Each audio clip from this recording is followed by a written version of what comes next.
नमस्कार।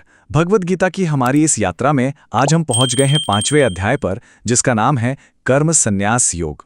ये अध्याय कर्म और वैराग्य के बीच का जो कंफ्यूजन है ना, उसे सुलझाता है और हमें एक बहुत ही साफ रास्ता दिखाता है। तो चलिए शुरू करते हैं।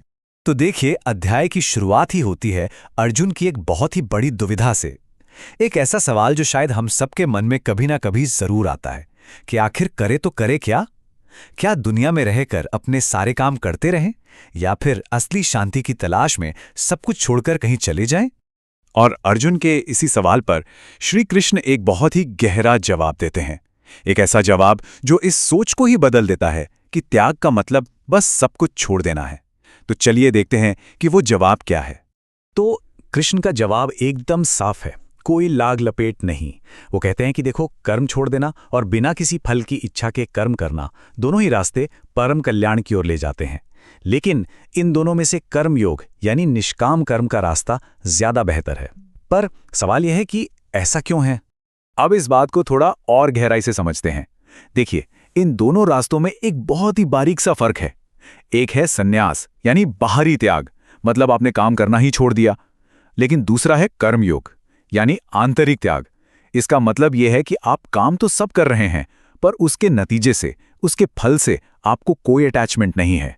तो असली बदलाव बाहर का नहीं, बल्कि भीतर का है।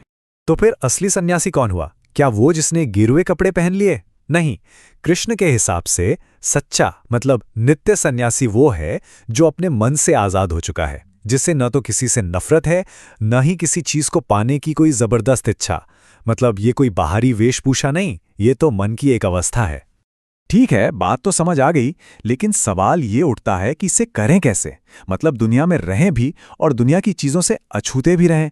ये कैसे मुमकिन है? इसका जवाब, इसका सीक्रेट एक बहुत ही खूबसूरत मिसाल में छिपा है। एक कर्मयोगी का माइंडसेट पता है कैसा होता है?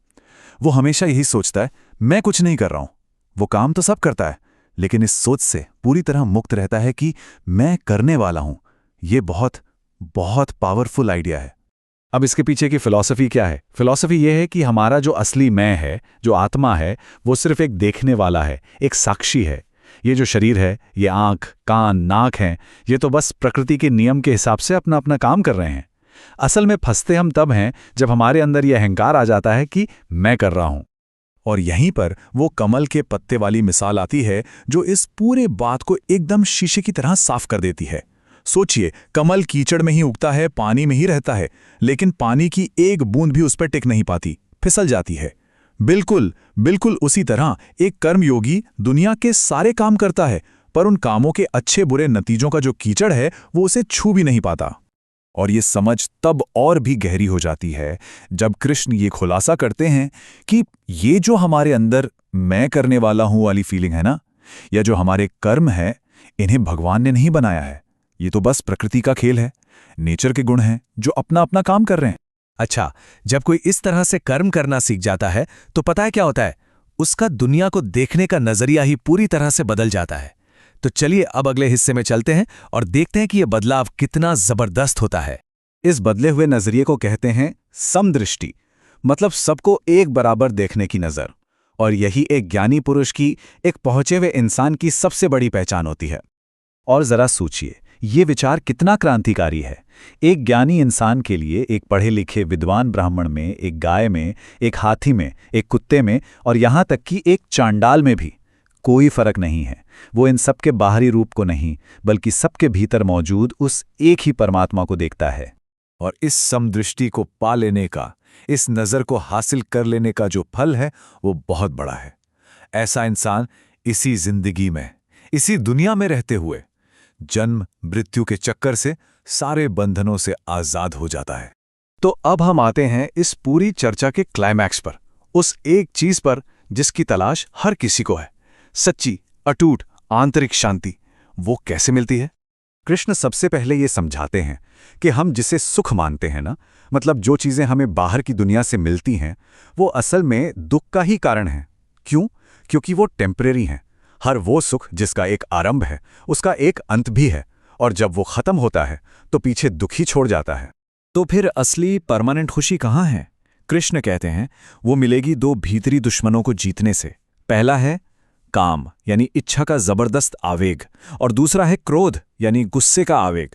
जो इंसान इस शरीर को छोड़ने से पहले इन दोनों पर काबू पा लेता है, बस वही असली सुखी इंसान है। और इस परम अवस्था को, इस अल्टीमेट गोल को नाम दिया गया है ब्रह्म निर्वाण।